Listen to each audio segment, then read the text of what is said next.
Nós ficamos semanas após semanas ouvindo notícias, vendo imagens, lendo em revistas, em jornais, acerca da queda das Torres Gêmeas.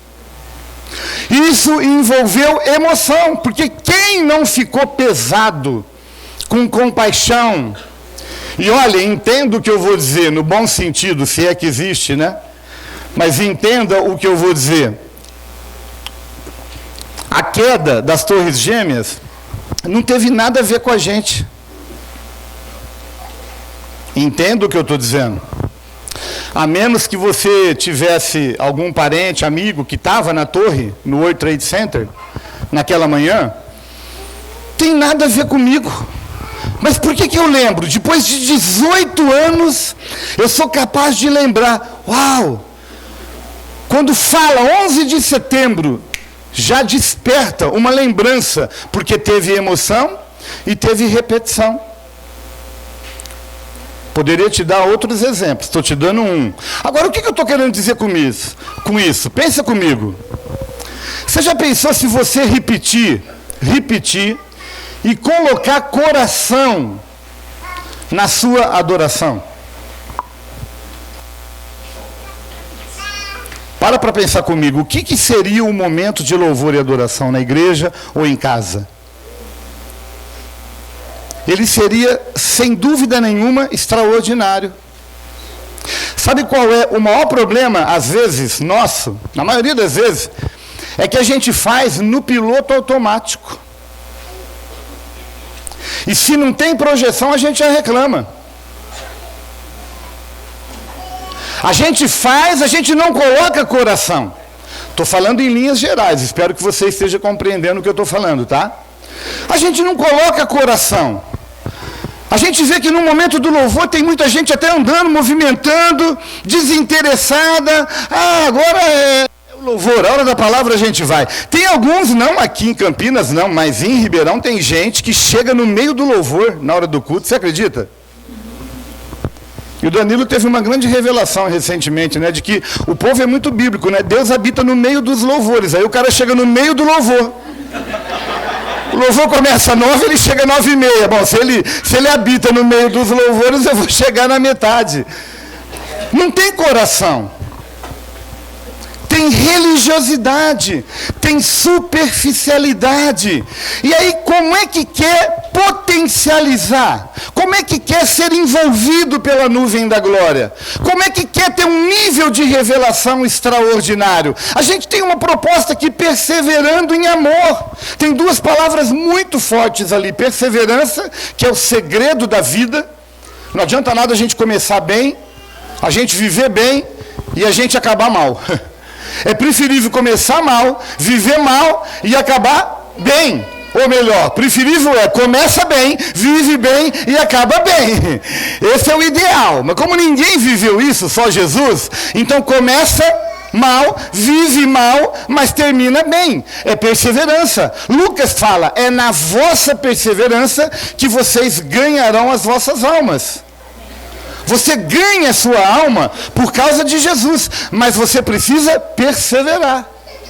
E o amor, então, dispensa qualquer tipo de palavra. Se você tiver dúvida, vai ler 1 Coríntios 13, perseverando em amor. E eu estou aqui nessa manhã para compartilhar com você essa palavra, no sentido de que cada um de nós tenhamos despertado dentro de nós o potencial que Deus colocou dentro de cada um de nós. A gente vai trabalhar muito isso nessa manhã aqui. Você vai entender. Porque todos nós, não permita-se enganar-se com essa mentira de que não há nada em você de valor, de que não há potencial, não há dom, não há talento, não há algo que precise ser potencializado dentro da sua vida. Não entre por esse caminho. Todos, Deus colocou, você é a imagem e semelhança do Criador. Então há um potencial dentro de nós. Você já pensou se você colocasse emoção e repetição no seu trabalho? No seu trabalho, seja o que for que você faz. Repetição todo mundo faz, porque tem que repetir. Se não repetir, perde o emprego, né? Tem que chegar todo dia lá, tá repetindo. Sim e não, né? Porque só está de corpo presente. Às vezes não está de fato. Mas tudo bem, tem repetição, mas tem coração? Na maioria das vezes não. Na maioria das vezes está reclamando do patrão, está reclamando do salário, está reclamando do trabalho, está reclamando da vida, está reclamando que amanhã vai ser segunda-feira, está reclamando de tudo. Não tem coração, ou melhor, tem coração, só que numa perspectiva negativa, de derrota, de desânimo, de entrega, de cansaço. E aí, meu querido, quando que você vai viver o máximo que você pode viver no seu trabalho? Que jeito? Jesus disse, eu vim para que vocês tenham vida e vida em abundância. Não precisa levantar a mão, mas quantos aqui vivem a vida abundante? Seja realista. Seja realista.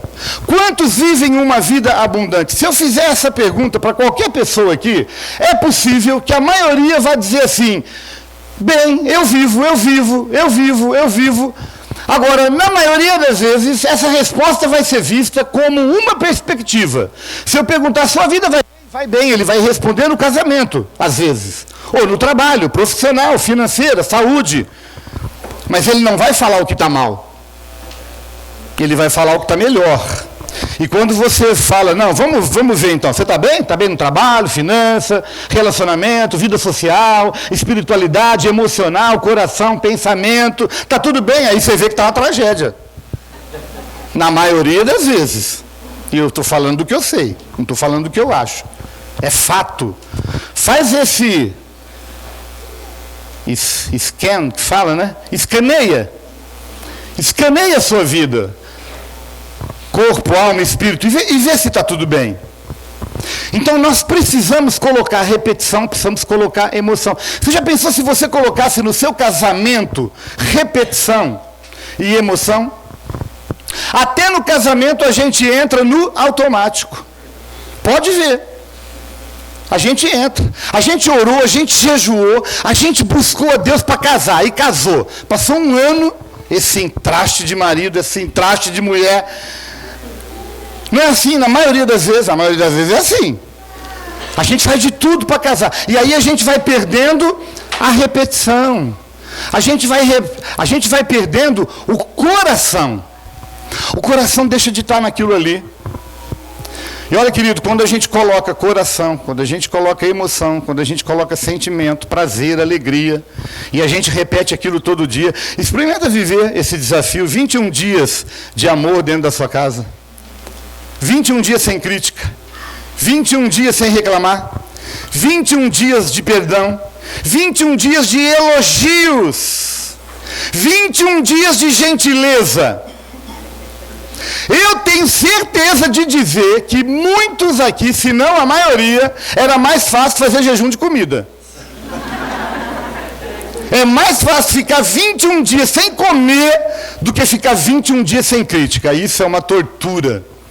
21 dias sem reclamar, 21 dias é um desafio muito grande, mas experimente fazer e você vai ver um nível extraordinário que o seu casamento, que o seu trabalho e que o seu ministério vai entrar. É algo sobrenatural. Eu sei que a maioria não vai fazer o que eu estou falando, mas eu posso garantir para você, se você fizer, a sua vida vai mudar. E se você fizer a sua vida mudar, eu desafio você a ir para o Insta, para a rede social e postar. E testemunhar para que as pessoas saibam o que Deus pode fazer na vida de uma pessoa quando ela resolve obedecer aquilo que está sendo dito. Um comando que está sendo dito. Amém? Eu estou aqui nessa manhã para te ajudar a despertar esse potencial que está dentro de você aí, que está dentro de mim também, certamente. Eu quero ler com você um texto. E eu vou convidar você a abrir a sua Bíblia, se você pode, no livro de Êxodo, capítulo 35. Eu vou ler com você do verso 4 até o 9. Êxodo, capítulo 35, do versículo 4 até o versículo 9. Quem achou, diz achei. Quem não achou, diz espera aí. Tá bom, vou operar então. Êxodo 35, a partir do versículo 4.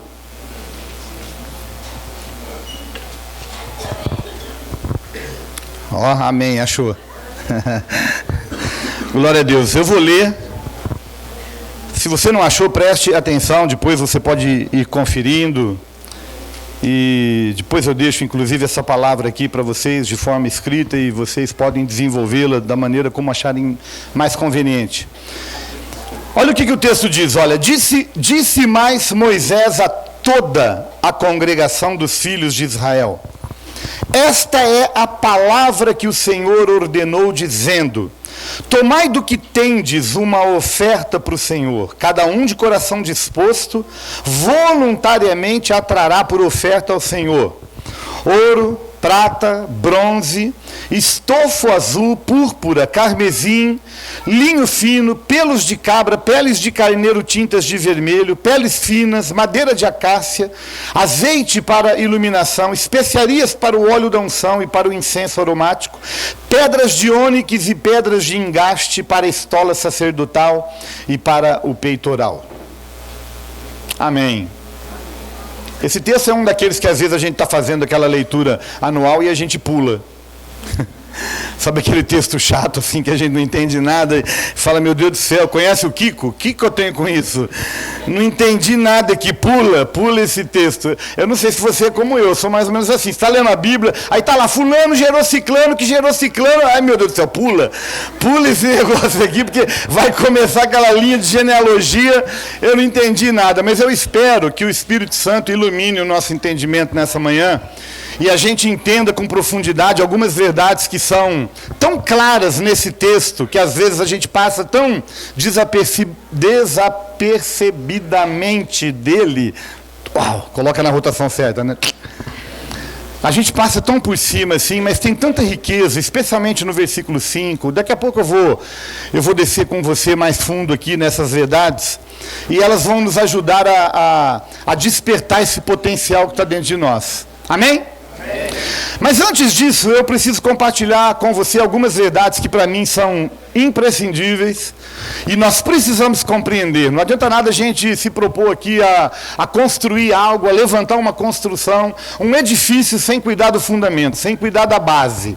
A gente precisa primeiro cuidar dos alicerces, depois a gente constrói, aí pode soprar o vento, pode cair a chuva, pode subir a água, essa construção ela vai permanecer firme. Então, eu quero que você preste bastante atenção em 4 fundamentos, 4 bases, que eu preciso colocar aqui no seu coração, no meu coração, antes da gente prosseguir. A gente tem que entender, porque se a gente se propõe a potencializar algo que está dentro de nós, a gente precisa entender essas verdades. E mais do que entender, a gente precisa viver cada uma delas. E ao compartilhar aqui nessa manhã, talvez você vá receber resposta de por que algumas áreas da sua vida não são potencializadas. Por que algumas áreas da sua vida você não vive a vida abundante e a vida plena que Jesus quer que você viva. E aí você vai até perseverar em amor, mas vai demorar mais, vai ser mais difícil, vai ser mais pesado, vai ser mais estressante. E o que o Senhor quer fazer hoje é tirar o estresse de nós aqui, nos fazer viver uma vida leve, mas a gente tem que entender essas verdades.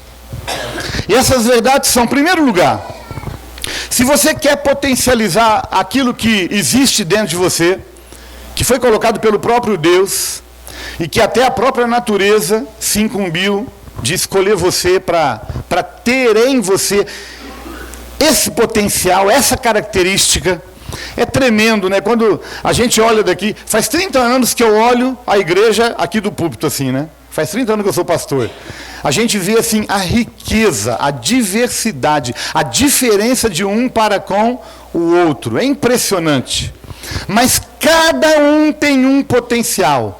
E se a gente entender esse potencial, Campinas vai ser pequeno. Vai ser pequeno para o que Deus tem para fazer. A primeira verdade que a gente tem que entender para a gente potencializar isso, a nossa vida, o nosso ministério, o nosso casamento, tudo.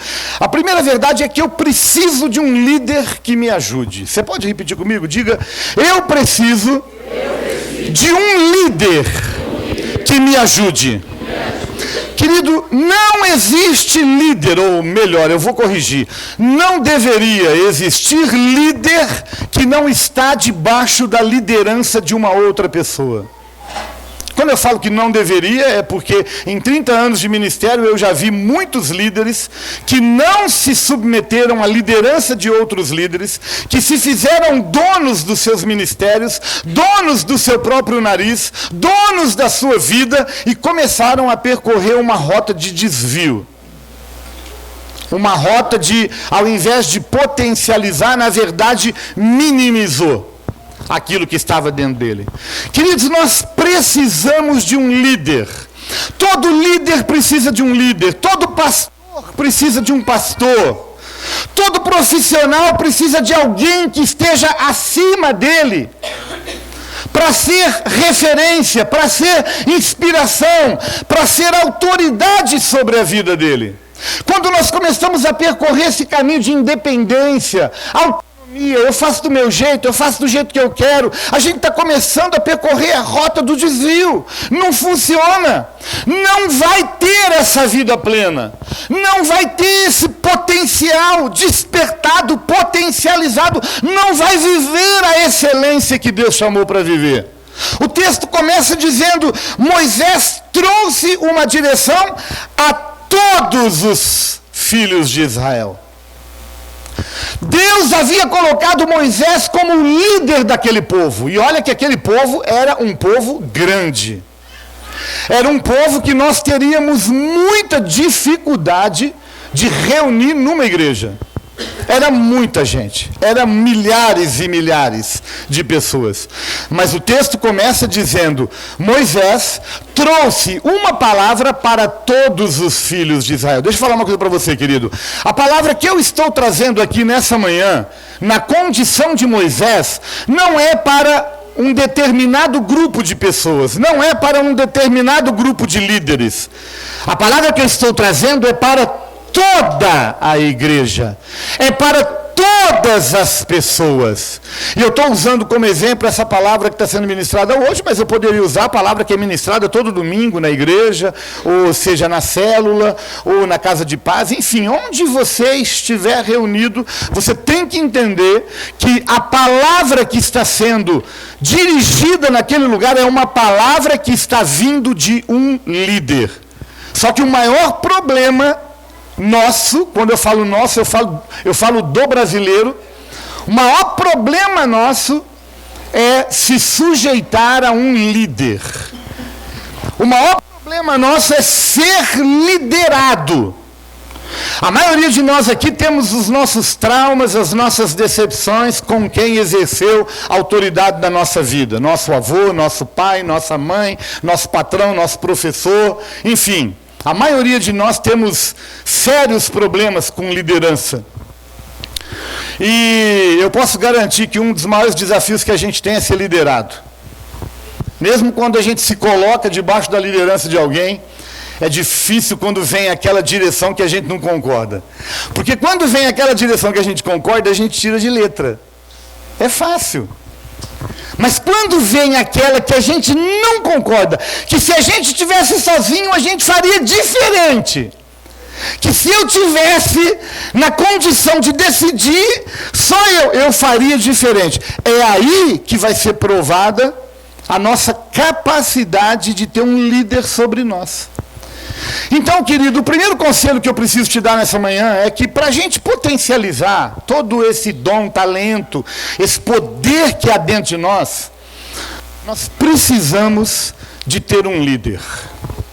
E eu não estou falando isso para trazer culpa, porque se existe alguém aqui no nosso meio que não tem um líder sobre si, pastor, estou chegando na igreja agora, pastor, eu não confio, pastor, não sei o quê, eu quero motivar você ao mais rápido possível, procure se colocar debaixo da liderança de uma pessoa. Eu sou pastor de uma igreja junto com outros 10 casais de pastores. Nós somos pastores da comunidade cristã de Ribeirão Preto. Mas o fato de eu ser pastor da igreja de Ribeirão Preto não significa que eu não tenho um líder que está acima de mim. Um líder que me inspira, que me motiva, que me exorta, que me corrige e que diz até sim ou não para os projetos e sonhos que eu tenho. Amado, até as palavras que Deus me dá, eu submeto ao meu líder. Eu já compartilhei com vocês aqui, não vou gastar muito tempo. Há exatamente 15 meses atrás, o Senhor veio numa manhã, no meu momento de oração, de meditação. O Senhor veio e disse: Valdir, dá licença, é hora de você sair, abrir espaço no ministério para líderes que estão chegando, e eu quero que você abra uma igreja nos Estados Unidos. O Senhor foi claro. Eu olhei para Deus e falei: Deus, eu tenho 56 anos, você sabe? Quando eu tinha 30, dava. Mas hoje, como? Enfim, começou uma série aí de relacionamento com Deus mais profundo, onde ele foi clareando um pouco mais. Eu tive aquela revelação, foi muito clara para mim. Eu não tenho dúvida de que assim, foi Deus falando, por duas razões. Primeiro, porque eu nunca orei pedindo isso a Deus. Nunca. Eu tenho minha consciência tranquila. Eu nunca pedi para Deus: Deus, se por acaso, se eu for mandar alguém para os Estados Unidos ou para a Europa, manda eu. Para a África não, manda ele. Nunca orei assim, nunca oraria desse jeito. Deus sabe disso. Então, para mim, era um indício forte de que era Deus falando comigo. Agora, a segunda prova que eu fiz, a mais forte, eu falei: bom, eu devo ter divagado na maionese, deve ser uma coisa do subconsciente. Né? Freud explica. Freud explica. Deve ser uma coisa que está lá dentro, lá no fundo eu quero, e embora eu nunca tenha orado, eu acho que a minha voz interior falou comigo. Eu peguei aquilo que eu recebi e eu falei assim: eu não vou falar nem para a Roseli. Eu falei, mas eu não aguentei. 24 horas depois eu falei: não é justo eu carregar isso aqui sozinho. Eu não vou carregar essa bomba sozinha, não. Ela vai ter que saber. Aí eu falei para ela entrou em crise. Em crise. Como que a gente vai embora? O pai dela tem 93 anos, a mãe tem 84. Como é que a gente faz? Enfim, tem uma série de situações. Aí eu peguei e falei: bom, eu devo ter viajado da maionese. Vamos chamar o Danilo e a Mônica aqui em casa. A gente chama eles para um jantar. Sempre. Quando o pastor chama o outro para o jantar, tem alguma coisa, né? Aí eu falei: vem jantar aqui em casa. E ele foi. A primeira coisa que eu fiz foi compartilhar com ele. Danilo, olha, eu tive uma experiência assim com Deus. Foi Deus que falou comigo, eu não tenho dúvida, Eu tinha certeza que ele ia olhar para mim e falar assim: está amarrado. Deus não falou nada com você, não. Larga a mão, larga disso, você vai ficar aqui. Ninguém é insubstituível, mas eu sei da responsabilidade que eu tenho lá em Ribeirão Preto. Por isso eu jamais oraria. E eu coloquei diante dele, falei: está aqui, Deus falou agora. E aí? E aí? Ele olhou assim e falou assim: pode ser de Deus. Falei: pronto. Ou ele está querendo me enviar de vez, vai só com a passagem de ida, ou Deus está nisso. E ali a gente começou a orar e a processar aquilo. Depois de alguns dias eu levei para os outros 10 pastores. Os outros 10 pastores emitiram a sua posição, o seu juízo. Aí nós submetemos aquela experiência a uma prova. Ok, vamos fazer o que a gente tem que fazer, e se Deus abrir as portas, você vai. E faz 14 meses que a gente está preparando, orando, estamos chegando na fase final agora, para entrar com o processo, porque é muito detalhado a questão de visto religioso. Uma das coisas que eu falei é que eu não ia com outro tipo de visto que não fosse religioso. Então a gente está finalizando isso essa semana e vamos entrar com o processo. Então tudo indica naturalmente que daqui 5, 6 meses, eu estou indo embora. Eu estou preparando lugar para vocês. Eu não sou Jesus, mas eu vou preparar lugar na casa. Vocês vão lá me visitar. Lá na comunidade cristã de Orlando. Escreve certo, porque se botar Orlândia, você vai para o lugar errado, hein? Botar Orlândia, aí você vai lá perto de Ribeirão, aí você vai dançar. Amado, eu estou falando isso para mostrar para você que eu, pastor, eu preciso de um pastor. Eu podia muito bem chegar e falar assim: não, Deus falou comigo, faz a mala, vai embora, rapaz. Não quero ouvir ninguém, não, foi Deus que falou comigo. Se Deus falou com você, Deus vai falar com o seu pastor. Olha, eu sei que isso aqui está meio fora de moda, tem muita gente que não concorda, mas se você quer viver a vida plena, você tem que entender isso. Se Deus falou com você, Ele vai falar com o seu pastor. E se Ele não falou com o seu pastor, não é a hora ainda. submete. Mas que dificuldade a gente tem para isso. Mas esse líder é comedor de arroz e feijão que nem eu. Por que que ele tem razão? Porque ele é autoridade. Ele é Moisés. Moisés só teve um. Diga, Moisés só teve um. Moisés só teve um, querido. Se você gostou ou não gostou da orientação que foi dada, foi isso que Moisés falou. Eu não tenho tempo de entrar aqui nas implicações de muita coisa que Moisés falou e que se eu tivesse lá, eu ia falar, mas por quê, né? Moisés fala para todo mundo, vocês descem para a guerra que eu vou ficar orando no monte. Eu ia falar, vai você lá brigar que eu fico orando. Manda eu para a guerra e você vai ficar orando. Mas enquanto Moisés estava orando, o povo estava ganhando a guerra. Lembra disso? Está na Bíblia. Amado, você não sabe a riqueza que existe em você ter um líder na sua vida. Você ter um pastor na sua vida. Você ter uma referência na sua vida. Isso traz tanta segurança para a gente. Minimiza tanto a possibilidade de erro, de equívoco. Bom, essa é a primeira verdade que eu quero derramar no seu coração aí. A segunda verdade, que está relacionada com essa também, é de que eu preciso compreender, olha, presta bastante atenção nisso, porque eu falei um ponto aqui, que se não compreendido corretamente, pode distorcer e pode virar uma heresia.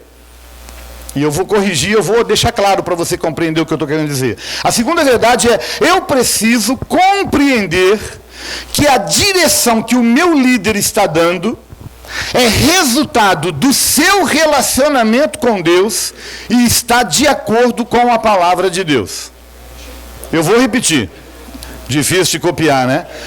Esquece de copiar. Depois eu deixo a palavra aqui e você copia. Você imprime, você faz o que você quiser. Mas presta atenção. Escrever eu sei que é bom porque ajuda a gente a memorizar, a guardar, a consolidar essa verdade, né? Olha, eu preciso compreender que a direção que o meu líder está dando é resultado do seu relacionamento com Deus e da palavra de Deus. Eu vou clarear. Eu coloquei um ponto perigoso aqui, que é o primeiro. Todo mundo tem que ter um líder. E aí tem muita gente que se coloca debaixo da liderança de um líder cegamente, irresponsavelmente. Se coloca. Vou colocar debaixo da liderança desse líder. Só que não sabe com profundidade se aquele líder se relaciona com Deus e se o que ele prega está de acordo com a palavra de Deus. Para você se colocar debaixo da liderança de um líder, você tem que saber dessas duas coisas. Mas como é que eu vou saber, pastor, se o meu pastor se reúne, se relaciona com Deus? Bom, aí realmente não tem como você saber, você não mora com ele, mas os frutos revelam a árvore. Você vai conhecer uma árvore pelo fruto. Seu pastor, seu líder, vive falando de dinheiro, vive falando de prosperidade, de conquista, de carro, disso, daquilo. Meu querido, ele não está tão perto de Deus assim, não. Não está tão perto de Jesus assim, não. E o que ele está pregando é coerente com a palavra. Eu vou dizer uma coisa aqui, talvez agrida alguns, mas eu espero que você entenda e que o Espírito Santo tire o espinho aí, tá? Se tiver um espinho aí, que ele tire. E que você entenda o que eu vou falar. Olha, eu vou falar sobre Ribeirão Preto para não agredir você, mas se servir, pega para você, tá bom? Mas vou falar de Ribeirão Preto. Ribeirão Preto deve ter mais ou menos hoje em torno aí de umas 5.000 pessoas de membros na igreja lá. Você sabia que eu poderia dizer com segurança assim que talvez a metade ou a maioria delas está debaixo da liderança de um pastor que não conhece? Vou te explicar por quê. Nós pregamos todo domingo. E as ovelhas que estão lá nos ouvem todo domingo. Seja de manhã ou seja à noite. Mas segunda-feira o que ela ouve? Terça-feira o que ela ouve? Quarta-feira o que ela ouve? Quinta-feira o que ela ouve? Sexta-feira o que ela ouve? Sábado o que ela ouve? Televisão, rádio. Ela ouve pastor que não é pastor dela. Ela vai para a rede social e ela compartilha posts que são de pastores e líderes que eles não conhecem. Eles não sabem se... A gente tá entrando numa fase perigosa na vida, que é a fase virtual. A pessoa ela deixa de ir na igreja hoje porque ela tem o culto virtual. Ela entra na hora do culto online, eu estou assistindo o culto. Eu não preciso mais ir no culto. Então a gente precisa tomar muito cuidado com isso. Com essa questão de viver uma vida virtual. Você precisa ouvir e você precisa se submeter a um pastor que você conhece a sua casa, que você conhece a sua família, que você conhece o seu caráter, que você conhece a sua idoneidade, que você conhece o seu compromisso, que você conhece a sua coerência com a palavra, e isso basta conviver com ele. Tem gente que fica muitas vezes perguntando para a gente, por que vocês não levam para o revisão ou para o congresso grande da igreja? Leva fulano de tal que está na moda. Está detonando, se trouxer ele, a igreja vai lotar, vai encher. Sabe por que a gente não traz, querido? Porque a gente não conhece. O cara está na mídia, todo mundo está, uau! O cara canta, aquela música penetra na alma. Mas é um homem de Deus, não sabe nem o nome. Não sabe onde mora. Não sabe como trata a esposa, não sabe como trata os filhos. Como é que vai ficar se colocando debaixo da liderança de uma pessoa que não conhece? Isso para mim tem outro nome, que aliás é uma crise no Brasil dos nossos dias: falta de paternidade. É uma geração que não tem pai. É uma geração que não tem inspiração, que não tem modelo. Então, qualquer coisa que aparecer, eu vou me colocar debaixo da cobertura disso. Então, toma cuidado, querido. A palavra de Deus diz que a palavra que Moisés ordenou foi a palavra do Senhor. Isso está... Eu estou só ressaltando aqui algumas coisas que já estão no texto que a gente leu. A palavra que ele ressaltou foi a palavra do Senhor, não foi a palavra dele. Não era do jeito que ele queria, era do jeito que Deus falou que tinha que ser. Eu li esse pedacinho do texto só, mas se você ler todo o texto, você vai perceber que Deus está dando instruções para a construção do tabernáculo. O tabernáculo, aquela igreja ambulante que foi construída no Velho Testamento. E olha, com todo respeito a Cristo Salva de Campinas, a comunidade cristã de Ribeirão Preto, se torna um negocinho tão inadequado perto do tabernáculo.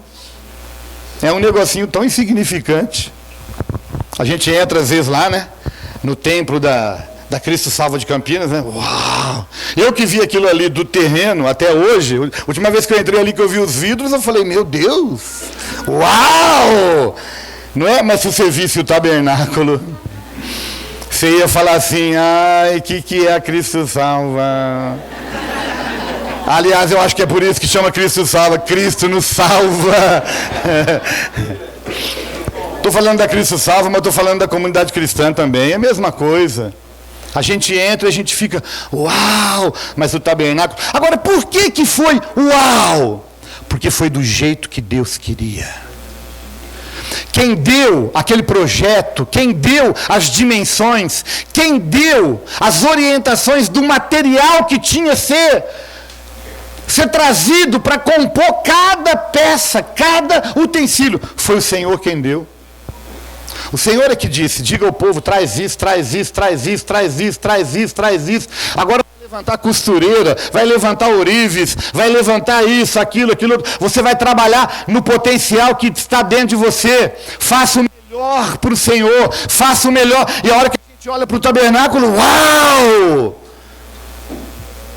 Até hoje a gente é tão impactado que quantos aqui não gostariam, como eu, de entrar de verdade no Santo dos Santos? A gente até faz uma réplica, né? Eu já fiz um monte de vezes na igreja lá, põe uma cortina, põe fumaça lá dentro, né? Eu cheguei ao ponto de colocar luz negra dentro da arca. Lembra? A hora que o cara abria a arca assim, tinha as varas com a tinta branca assim, florescendo. O cara falava, uau! Tem um produto químico, quem é dessa época, né? Antigamente tinha aquele joguinho de química que a gente fazia as experiências, e eu descobri lá que tinha aquele negócio lá que era transparente e ficava vermelho. Eu lembro de um dia que a gente fez um túnel, lá na igreja, um túnel, a história bíblica. Aí o cara entrava, era criação, aí entrava ali, era não sei o quê. O último lugar que ele entrava era na transformação da água em vinho. A gente colocava aquele negócio químico, que eu não sei qual é o nome, é uma gotinha só, colocava no fundo da jarra. Aí pegava a água e o cara olhando. Entrava meia dúzia de gente na salinha, né? E ele via água transparente, né? A hora que jogava na jarra, ficava vermelhinha, porque entrava em contato com a química. Aí o cara, uau! Repetiu! Eu falava só, não bebe.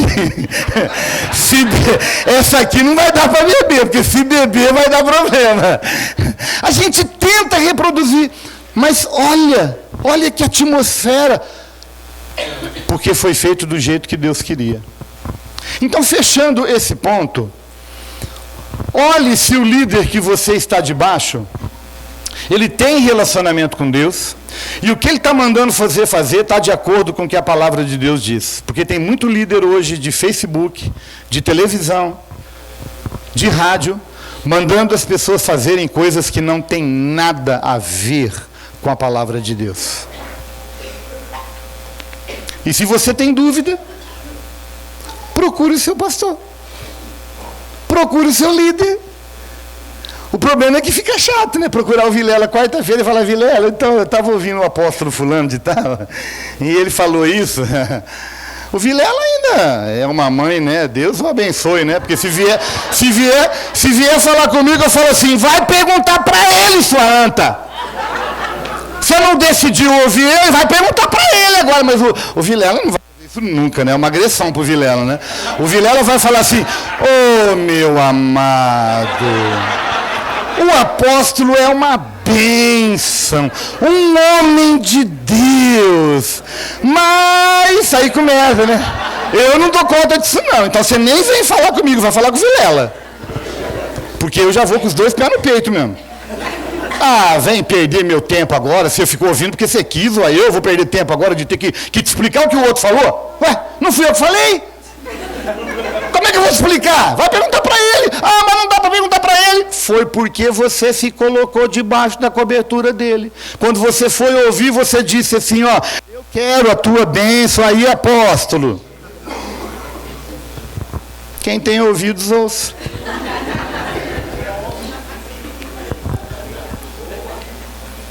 Eu preciso compreender isso, querido. O meu líder, ele tem relacionamento com Deus e o que ele está falando está coerente com a palavra. A terceira verdade que eu tenho para dizer com você, eu estou só na introdução, hein? Me deram tempo, então eu vou embora. Eu estou nos 4 pontos da introdução. Ainda tem 44 da palavra. Mas até a janta dá tempo.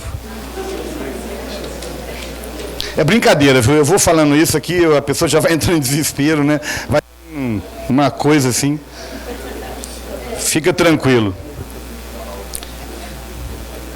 O terceiro ponto que eu quero compartilhar com você é de que se você quer potencializar isso que está dentro de você aí, você precisa ser mais forte do que a sua melhor desculpa.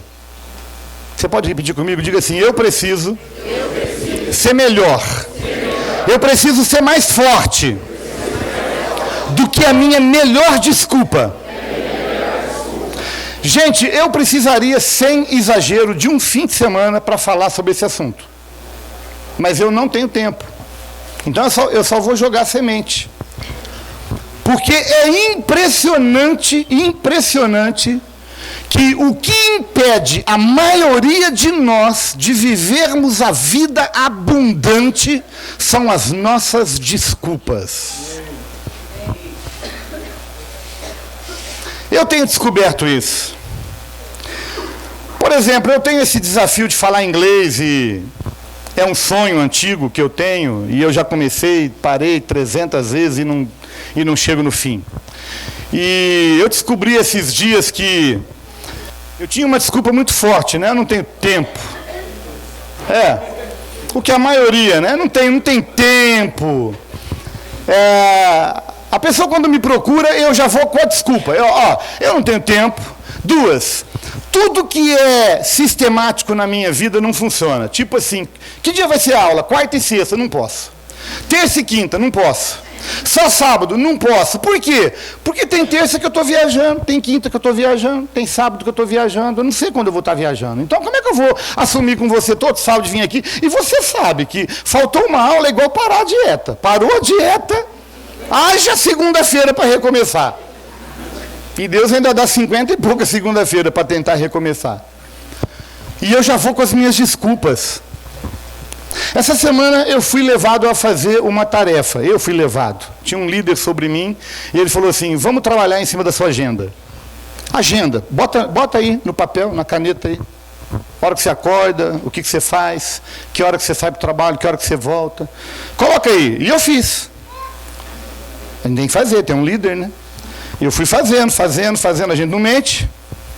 E aí, a hora que eu acabei de fazer, ele falou assim, olha para a tua agenda agora. Aí eu olhei. Ele falou assim, e daí? Eu falei, do quê?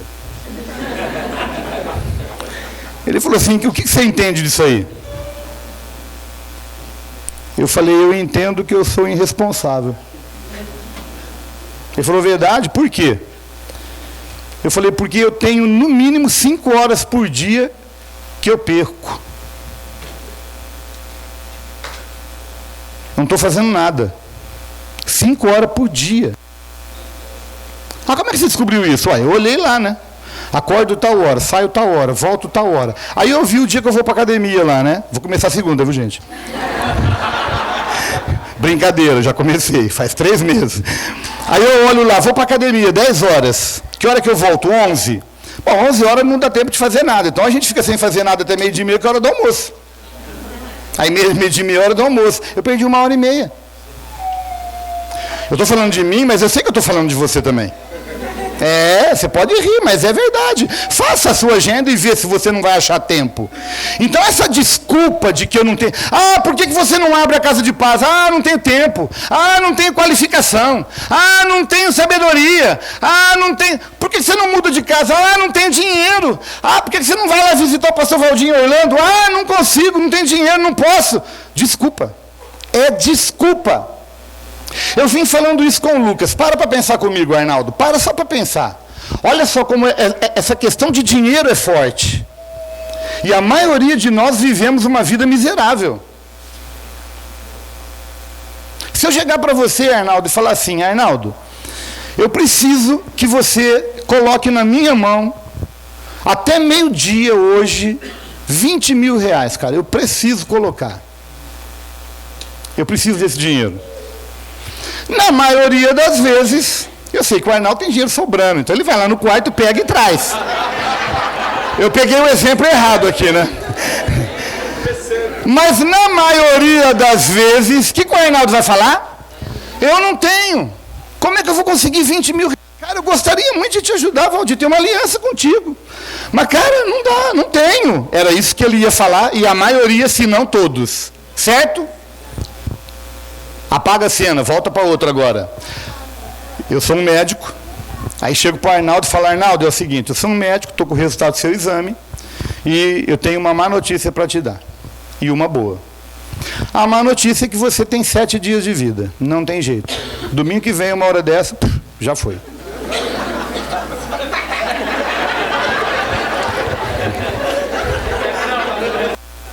Agora tem uma notícia boa. Agora tem uma outra notícia boa. Eu tenho a solução, e você não vai morrer, você vai viver muitos anos. Só que eu preciso que você coloque 20 mil aqui até meio-dia.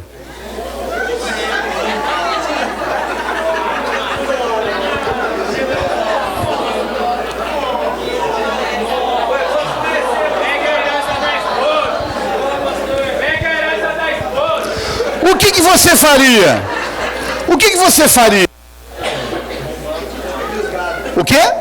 Vende o carro. O que mais? Você faria qualquer coisa, mas você colocaria na minha mão 20 mil, verdade ou não? Colocaria.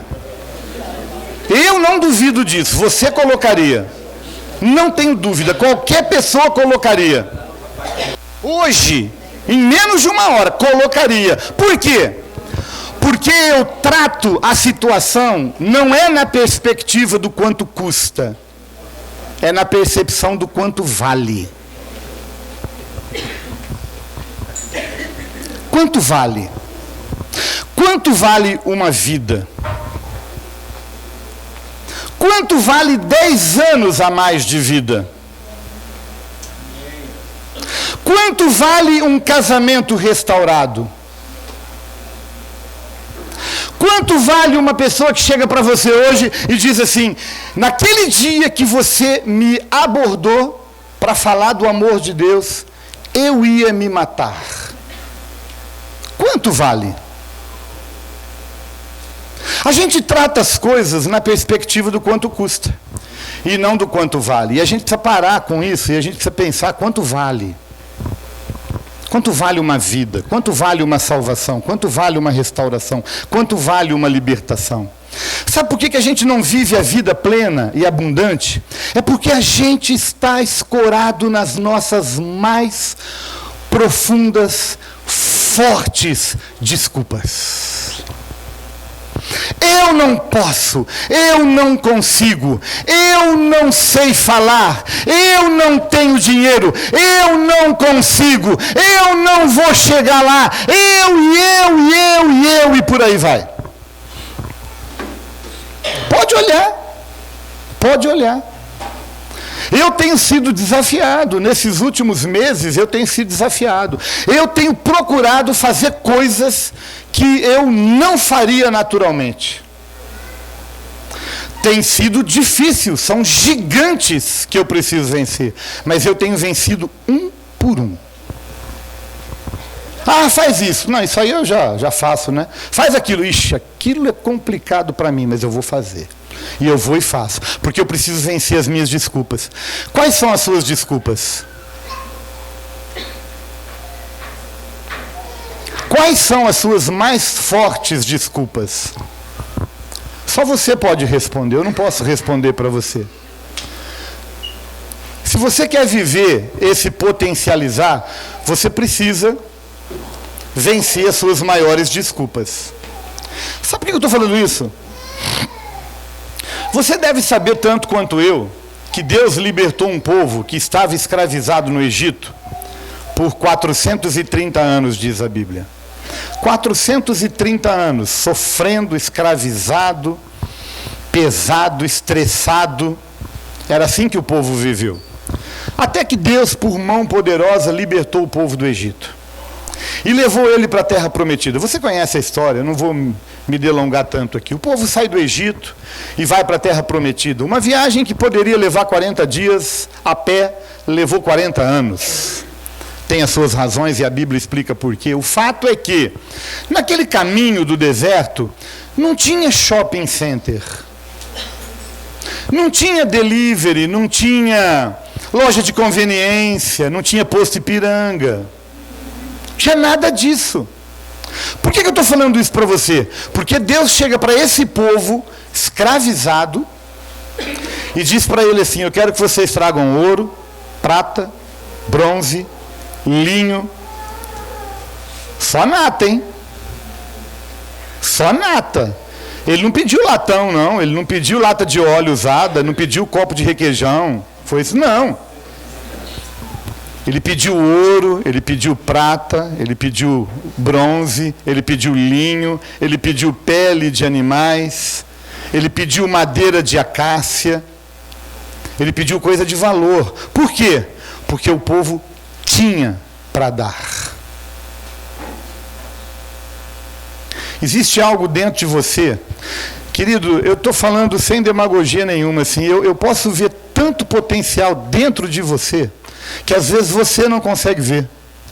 E você não imagina o estrago que você causaria para o inferno se você soubesse do potencial que está dentro de você aí, do poder que está dentro de você aí. Mas o diabo, ele tenta nos fazer ficar cego para esse potencial. E aí a gente fica, não, mas eu sou escravo, eu sou miserável, eu fiquei 430 anos, não tenho nem pai e mãe mais, sou órfão. E poderia dar N desculpas para Deus. Eu fico pensando que se fosse um cara racional que nem eu e carnal, eu falaria para Deus, mas Deus, não dá para conseguir alguma coisa menorzinha, não, mais simplesinha, não, tem que ser de ouro, não pode ser de... Deus disse, traga ouro. Meu Deus, mas de onde é que eu vou tirar ouro? De onde é que eu vou tirar prata?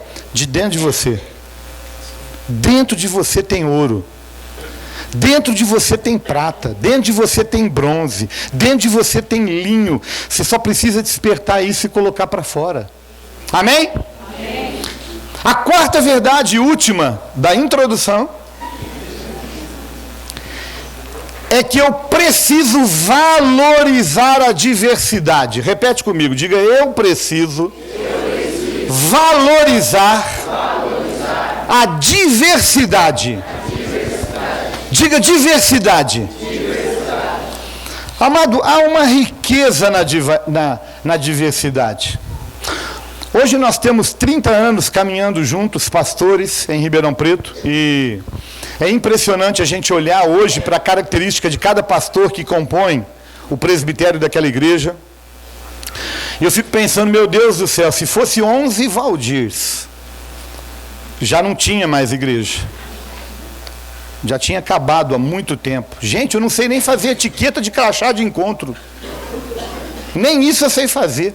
Eu já falei para o João, deixa salvo esse negócio no computador, porque a hora que eu entrar, eu só entro e já coloco, eu mudo o nome e imprime. Nem assim dá certo, eu não sei o que acontece.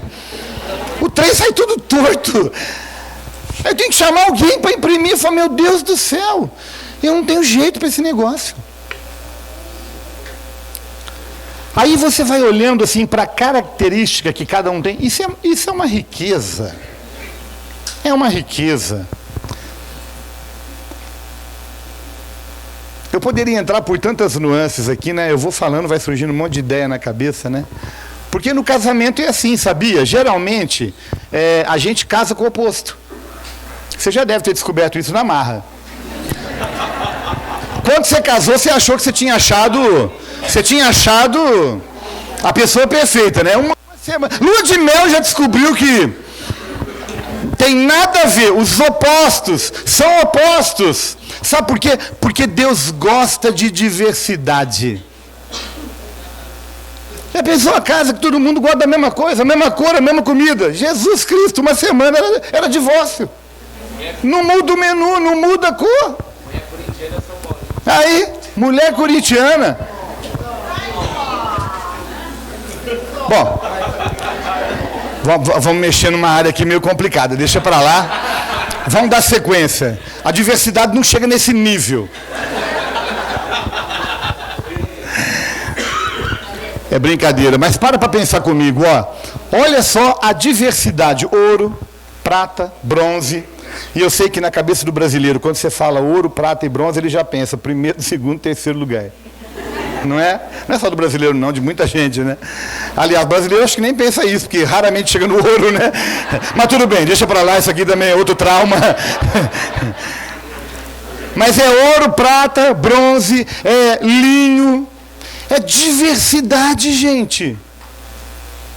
Não pode ser feito tudo de pele de bicho, de animal, não pode ser feito tudo de linho, não pode ser feito tudo de uma cor só, não pode ser feito tudo de ouro, senão você não aguenta olhar, a hora que entra, você ofusca. Tem que ter prata, tem que ter bronze, tem que ter diversidade. Eu vou trabalhar um pouquinho mais para frente sobre esse ponto, mas eu queria só ressaltá-lo nessa hora por causa disso, porque... Querido, se você olhar para a sua volta, você vai ver pessoas completamente diferentes de você. A partir do físico, é difícil, não tem duas pessoas iguais, né? Só gêmeos. E assim mesmo não é, né? Então, você olha para a sua volta, é uma diversidade, não é? É branquinho, é albino, é negrinho, é moreninho, é japonesinho, é baixinho, é gordinho, é cabeludo, é careca, não é? É diversidade.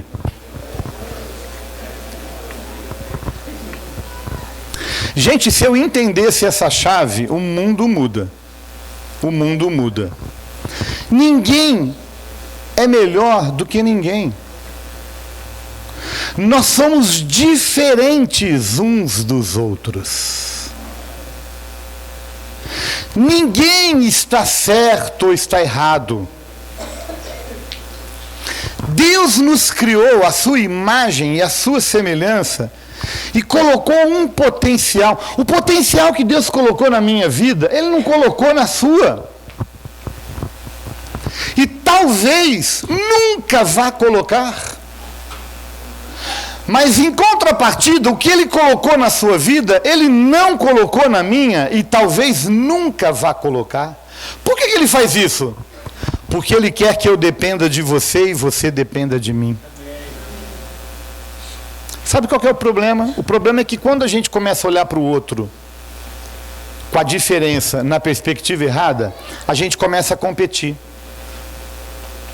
Eu vou falar mais aqui para frente sobre isso, mas é o maior problema, é competição. Eu só estou colocando uma chave na mão dos casais agora. Vocês não casaram para competir, vocês casaram para se completar. O que um tem, o outro não tem. E vice-versa. E juntos, Deus quer que vocês potencializem. Aquilo que você, mulher, é fraquinha. Eu falei isso, eu já lembrei um negócio, não tem jeito, né? GPS. Assim, mulher não atualiza GPS. Mulher, se você virar ela assim, já não sabe nem aquilo. Eu estou falando em linhas gerais, né? Tem umas que não, né? Geralmente o GPS da mulher é complicado, ela não sabe para que lado é nada. Não é assim? Aí colocou um homem perto de você que entende tudo de GPS, pode ser que aí tem assim, casal que é o contrário, tá? Mas o fato é que um vai ser bom numa coisa, o outro vai ser bom em outra. Porque quando não é bom no GPS, se perde. Nem o homem é bom, nem a mulher é bom. Hoje, graças a Deus, pelos GPS de telefone, né? A gente não precisa mais, coloca aqui e chega onde quer. Mas para pensar nisso, a riqueza da diversidade. Gente, olha aqui, Deus gosta tanto de diversidade que Ele deixou vários textos escritos sobre o assunto. Deixa eu ler um rapidinho com você, só para a gente dar sequência. 1 Coríntios capítulo 7, versículo 17, não precisa abrir não, eu vou ler. Diz assim: ande cada um segundo o Senhor lhe tem distribuído, cada um conforme o que Deus o chamou. É assim que ordeno em todas as igrejas. Foi alguém chamado estando circunciso? Não desfaça a circuncisão. Foi alguém chamado estando incircunciso? Não se faça circuncidar.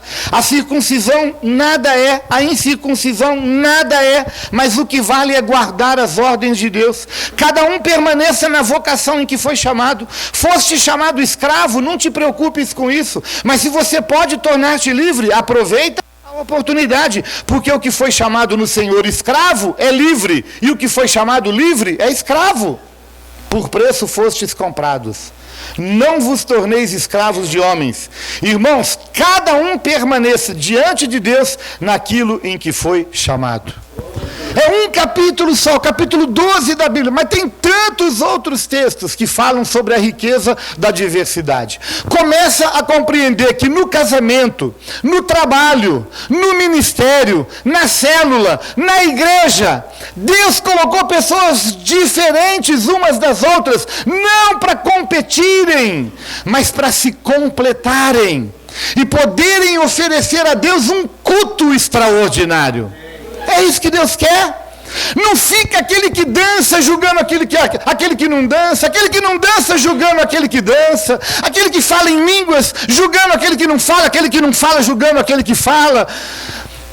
Isso é uma riqueza para o corpo. Amado, quando a gente entende essas 4 verdades, a gente começa a potencializar. Uau! Eu começo a viver um negócio extraordinário dentro de mim e esse negócio vai me levar a fazer coisas extraordinárias. Amém? Ok, estou vendo que você está cansado já. Embora o Vilela disse que eu tenho 2 horas aqui, mas os estudiosos dizem que depois de 28 minutos a gente já perdeu o foco. Vai queimar o filme, não?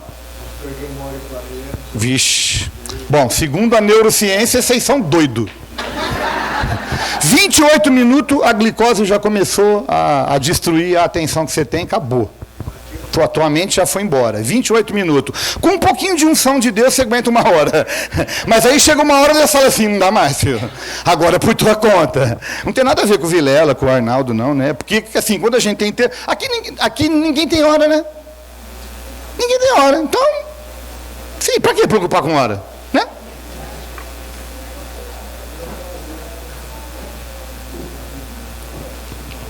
Deixa eu finalizar essa palavra compartilhando com você 4 verdades que estão no versículo 5. E eu prometo que eu não vou demorar o mesmo tempo que eu demorei nas 4 primeiras. Senão eu já canto a bola aqui, né? Eu falo, vai ser mais 4. Se ele for demorar o tempo que ele demorou nas 4, vai mais 1 hora. Não, agora eu vou rapidinho, até porque a maioria das coisas eu já falei. Você já está preparado para a gente orar aí, não está? Sim ou não? Você já conseguiu perceber pelo menos um pouquinho de potencial que está dentro de você aí? Você vai ver quando você começar a ter resultado. Quando você começar a abrir a boca e Deus começar a te usar, aí você vai falar, uau!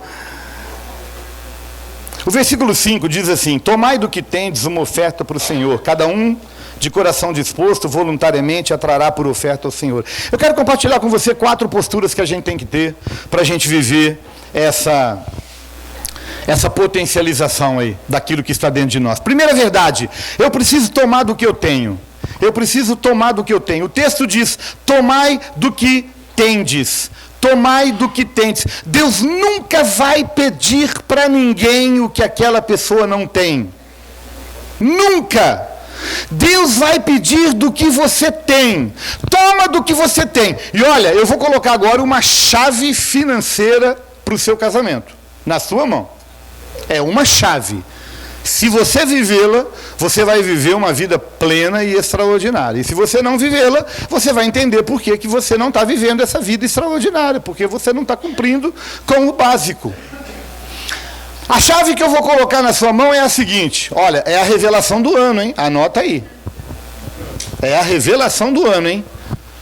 Tá pronto? Viva com o que você tem. Você está rindo? Mas é verdade. Sabe por que a maioria das pessoas estão enroladas na vida? Porque vivem com o que não tem.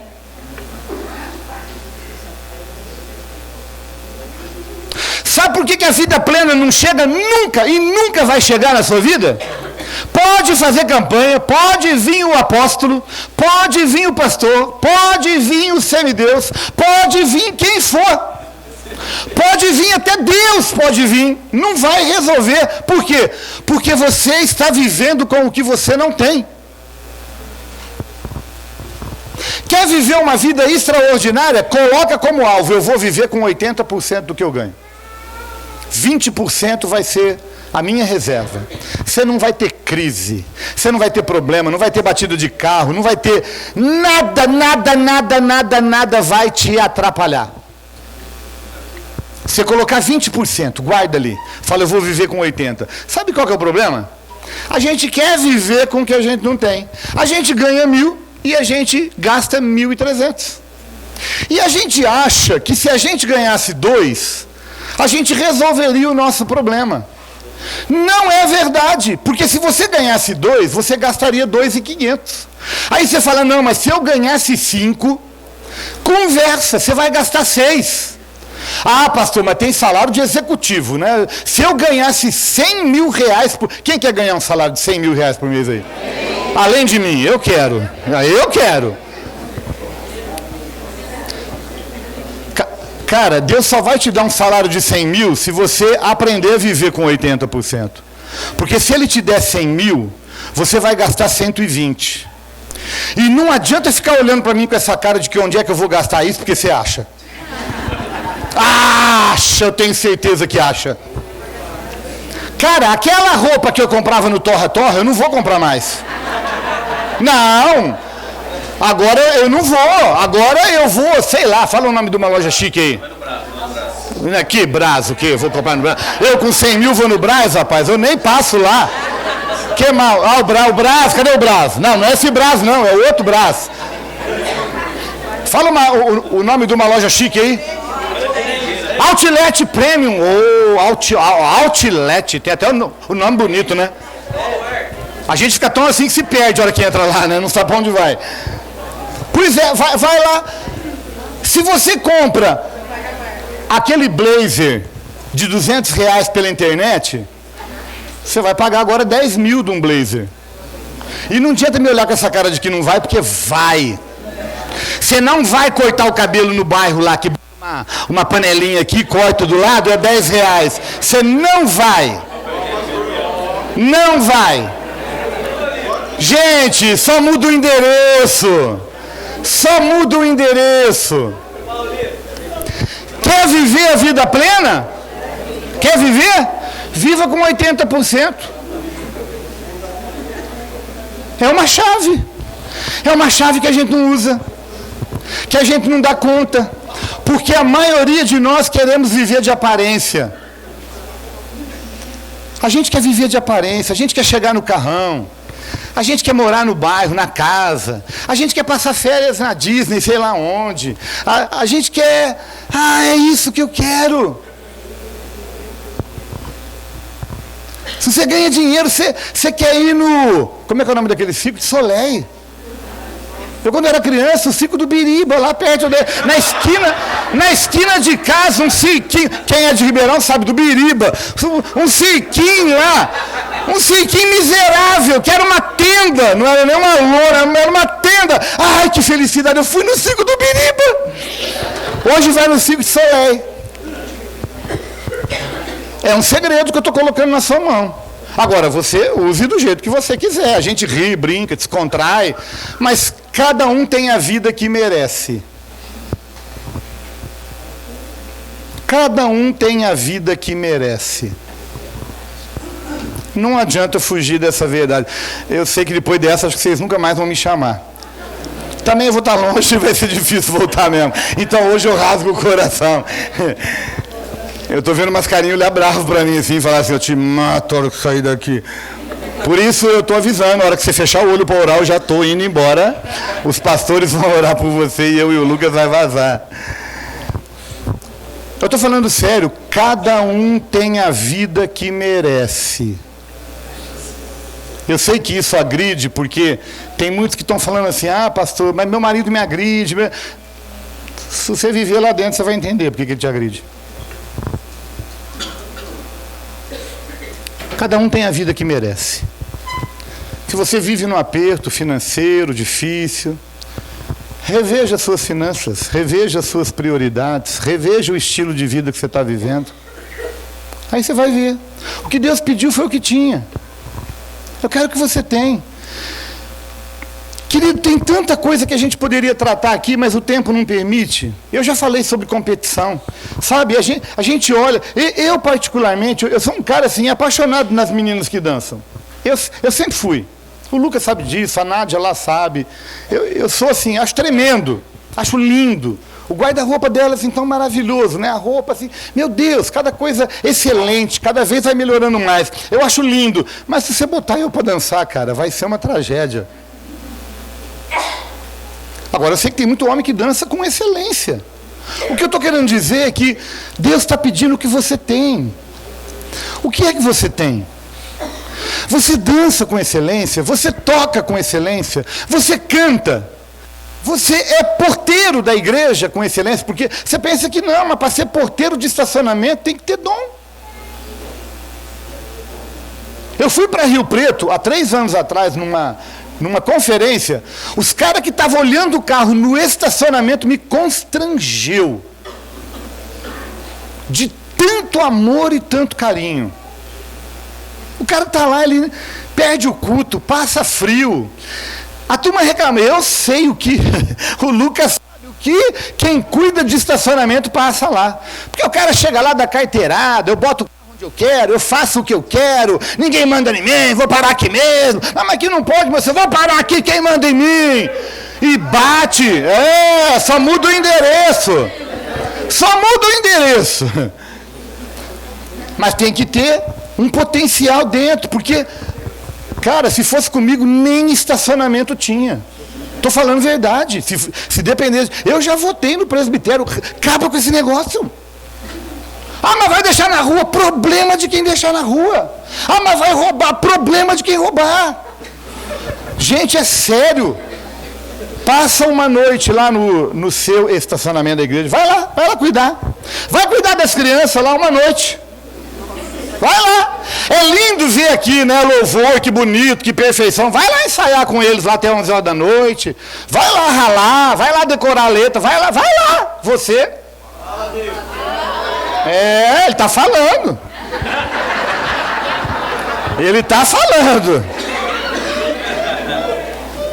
Sabe por quê? Porque a gente quer competir. A gente não sabe cuidar de estacionamento, mas a gente sabe criticar o cara que está lá. A gente não sabe pregar, mas sabe criticar o cara que está lá. A gente detestou a cor da igreja, mas ninguém faz nada para mudar. A gente gostaria muito de sair na foto.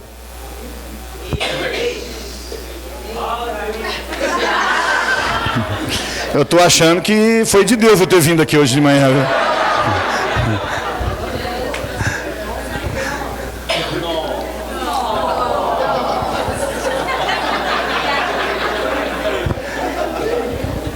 Querido, para de competir. Vai fazer o potencial que está dentro de você aí. Vai ler o Salmo 84.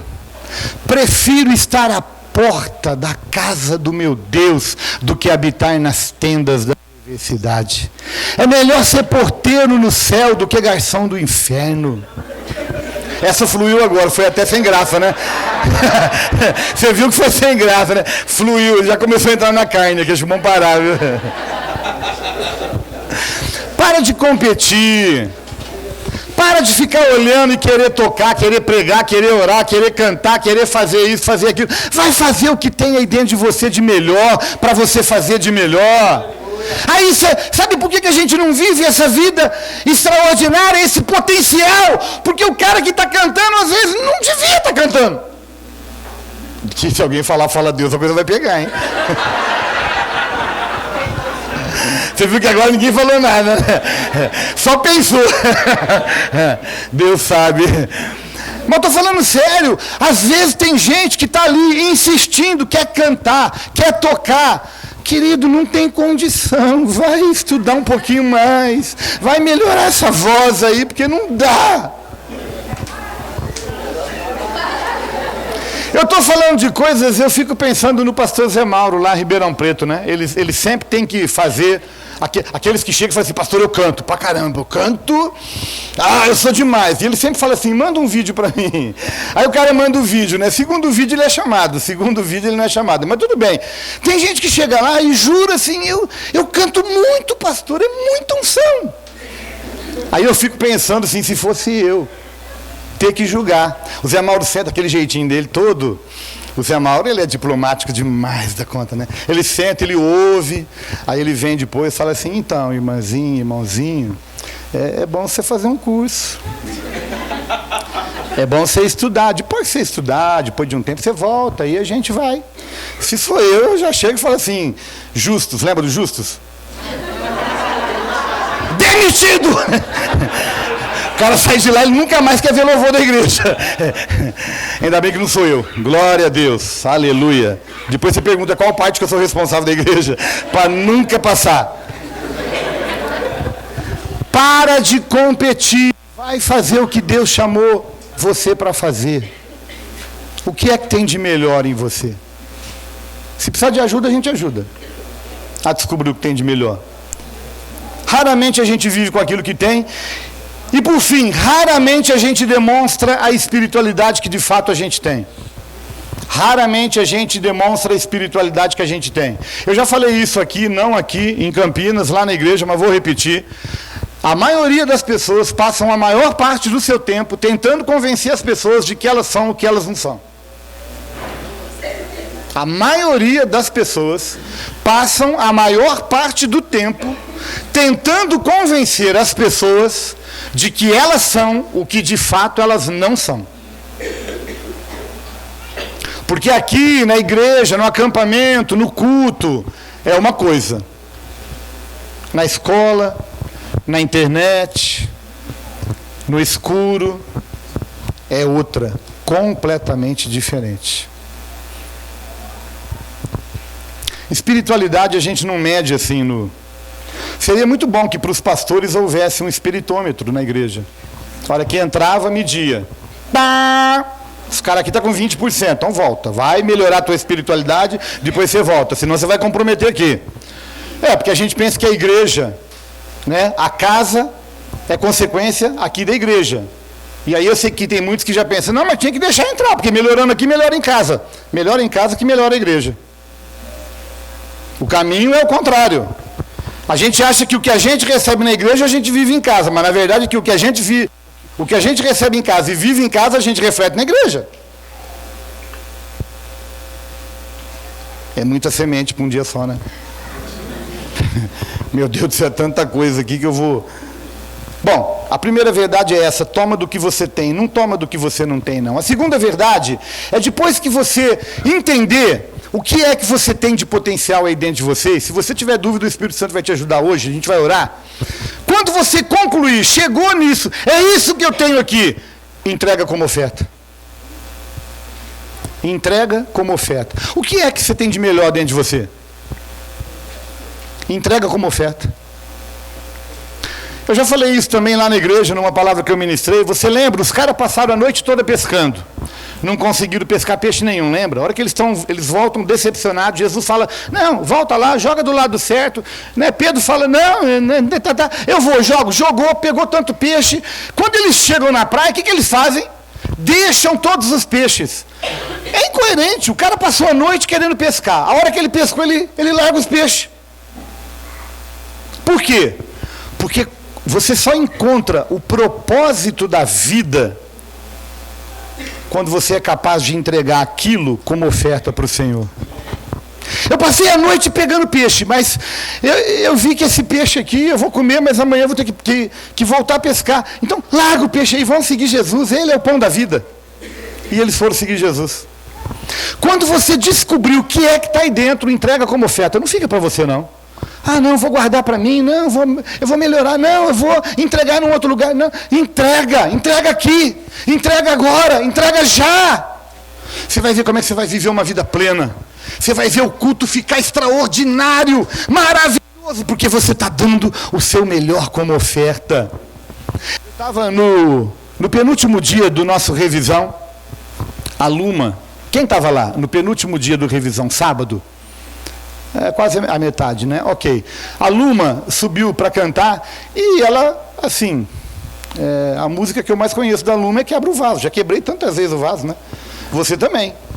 E quando chegou no sábado, na hora que ela começou a cantar essa canção, eu me ajoelhei ali no chão. Não pela canção, ajoelhei, mas a hora que eu me ajoelhei, Deus falou assim, hoje é o dia de você quebrar o seu vaso e devolver nesse altar tudo o que eu te entreguei nesse altar. Foi muito forte. Foi muito forte. Deus me disse assim, o que foi que eu te entreguei nesse altar? E só eu sei o que Deus me entregou naquele altar, porque só eu sei o jeito que eu cheguei naquele lugar. E Deus disse assim, eu te dei nesse lugar honra. Você é tão honrado nesse lugar. Eu te dei respeito, eu te dei provisão, eu te dei amigos, discípulos, eu te dei tanta coisa, né? Que eu te dei, devolve tudo agora. Quebra o vaso. E não tem dúvida, quando Deus fala comigo, que eu sou muito profundo naquilo que eu faço. Eu quebrei o vaso ali mesmo, diante daquela canção, diante daquela noite, eu falei, Deus, eu sabia o que Ele estava pedindo de mim. Diante do desafio que Ele está me dando, de começar um trabalho do zero, mas seria tão bom se eu levasse honra, se eu levasse respeito, se eu levasse provisão, se eu levasse tudo que eu tenho aqui. Seria tão bom que eu levasse para lá. Mas Deus me disse assim, o que eu fiz aqui eu farei lá.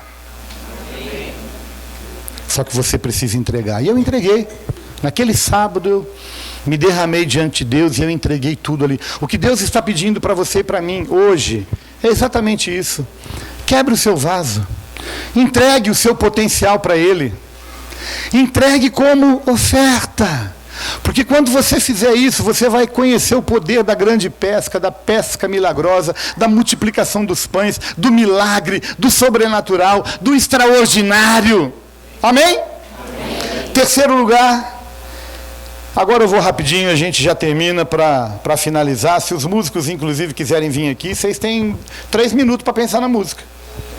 Né? Já pensou? É do vaso? Ah, então pronto. Vamos quebrar de novo o vaso, gente.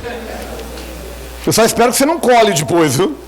A gente quebra o vaso, às vezes, depois chega em casa, cola tudo ele e fica com ele de novo, né? Se você quebrar, quebra definitivamente. Eu estou brincando, tá bom? Eu sei que você entende. A terceira verdade. Se eu quero viver esse potencial que está dentro de mim, eu preciso fazer isso com o coração disposto. Diga disposição. Eu preciso de disposição. Diga disposição. Diga, eis-me aqui. Eu sou disposto. O que Deus espera de mim e de você é disposição.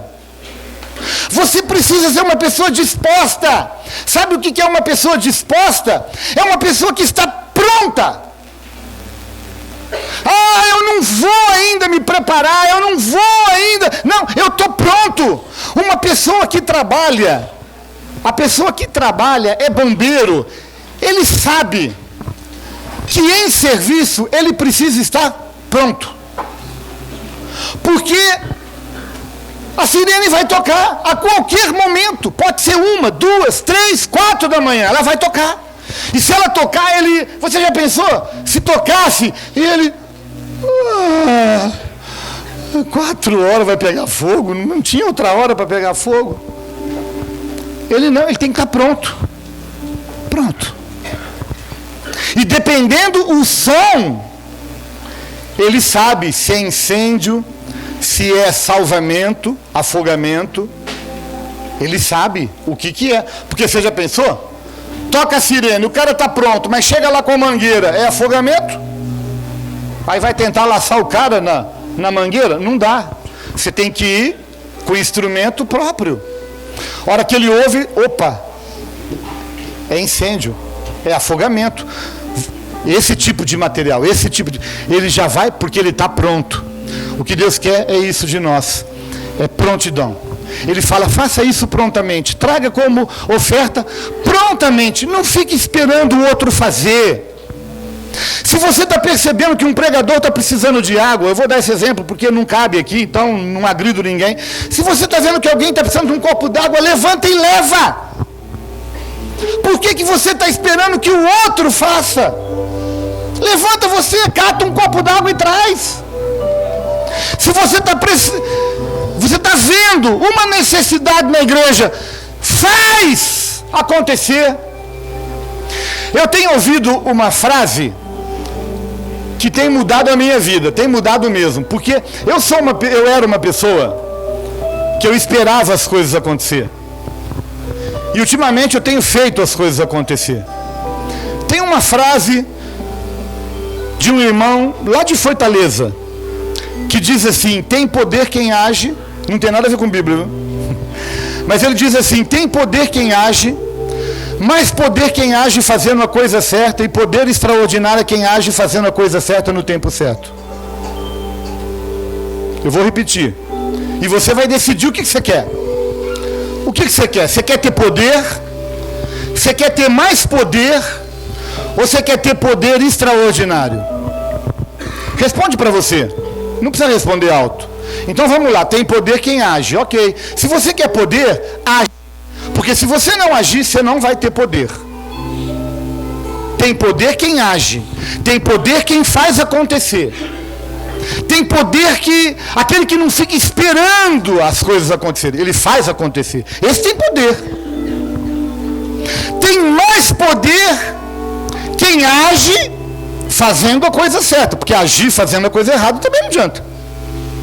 Eu tenho que agir fazendo a coisa certa. Então tem poder quem age, tem mais poder quem age fazendo a coisa certa, e tem poder extraordinário quem age fazendo a coisa certa no tempo certo. Porque também não adianta eu fazer a coisa certa. Não adianta fazer a coisa certa no tempo errado. Eu tenho que fazer no tempo.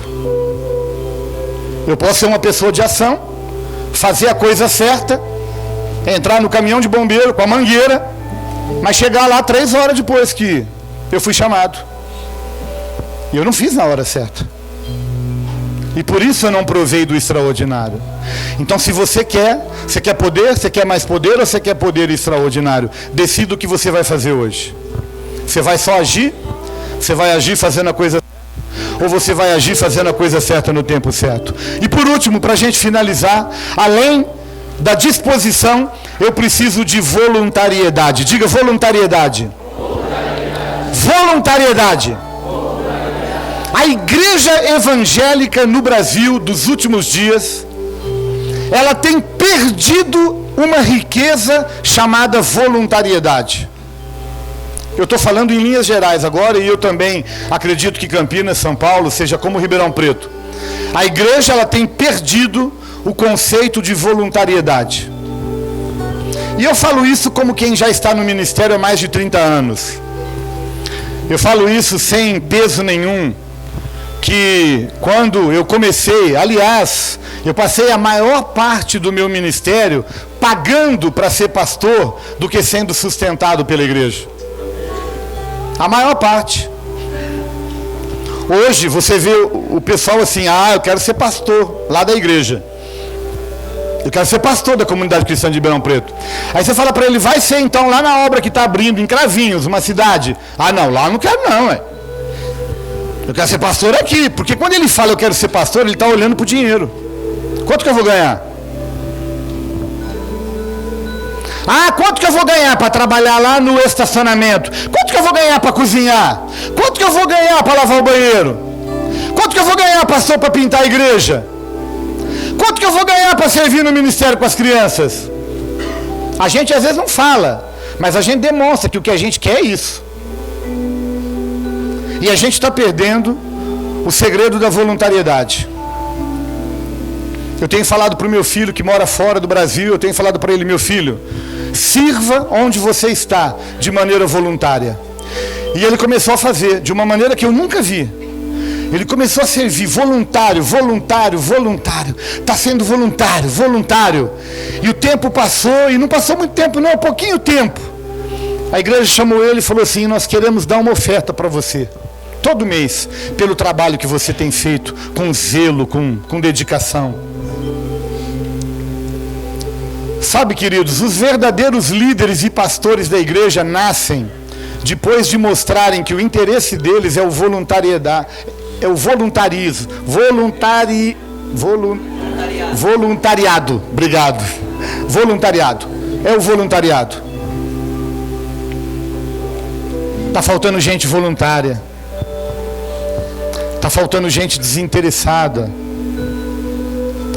está faltando gente que coloca coração, que coloca repetição, que entrega como oferta, que é voluntário, que é disposto.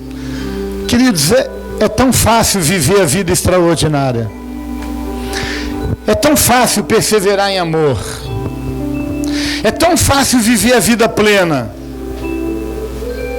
É desafiador, mas é simples, você viu, é simples. Não é complicado. Agora, como a gente não vive isso?